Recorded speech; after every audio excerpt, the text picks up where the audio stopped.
Hey there, baseball fans. I'm Ben, and I'm opening wax packs from the golden age of wax packs junk cards. Today we're doing a Donruss run-through, 1988, 1989, 1990, and 1991. All those very junky years, with my opinion being 88 being the junkiest. So let's start there.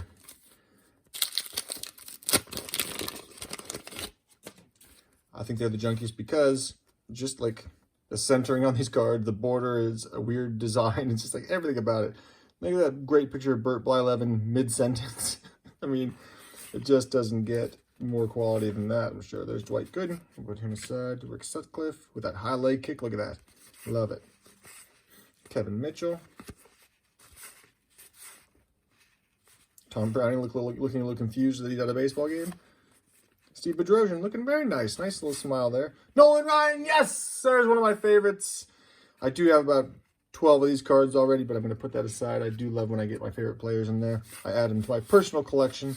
One of these days, I'll take you guys all through my personal collection of Nolan Ryan cards. All right, another 88 pack here.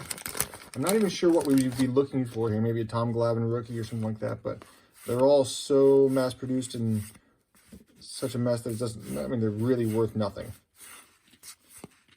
But it's worth something for me to go through them because I like to. There's Dale Murphy. He's the guy who was on the box that year. The box of those wax packs. All right, moving on to 1989. They revamped their packaging. I think that looks honestly better. And they revamped the design of the card, which I think is actually looks a lot better too. The one challenge with the 1989 packs for Donruss is that they chose this black framing on the outside, and the printers couldn't print it. So it had all these, just if you see right, those stripes. Look at those stripes. They're all like that. So I always thought that was funny. It's like, huh, they should have done a few test runs before they just started mass producing all these things. There's a Paul O'Neill. That's a good card. Oral Hershiser. A much coveted checklist. Everybody loves a good checklist, or not. You know, as a kid, you get the checklist and you're like, man, of the 12 cards or 15 cards in the pack, one of them was wasted on a checklist.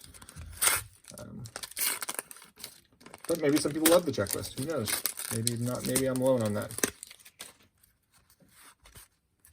Let's see what we got. I also like the gradient on the colors on these. Nice and vibrant. So, let's see what else we got going on here. Juan Samuel, we see. All right, we're just not getting a whole lot in these, but I am glad to get that Nolan Ryan. Let's check out 1990, where they flipped to a very 90s-esque design with random kind of paint splatters on the side here.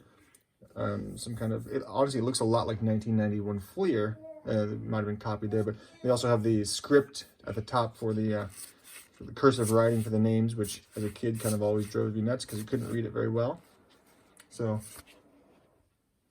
let's see what else we get in here. There's a rated rookie, which maybe he didn't turn out to be.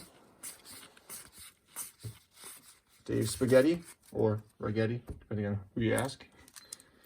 One of my favorite things to call him when I was a kid. Hey, look, it's Dave Spaghetti.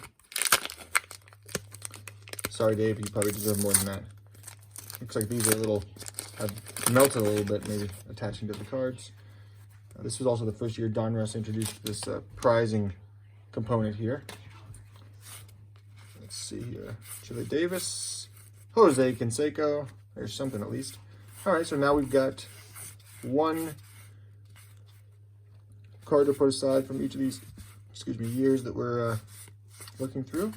All right, so now on to 1991. I got this is the first year they split into two series. Got a Series 1 and Series 2 pack, delineated by the yellow packaging and the blue cards on the inside. Now, why didn't they just make blue packaging on the inside? No one knows. And then the green with green.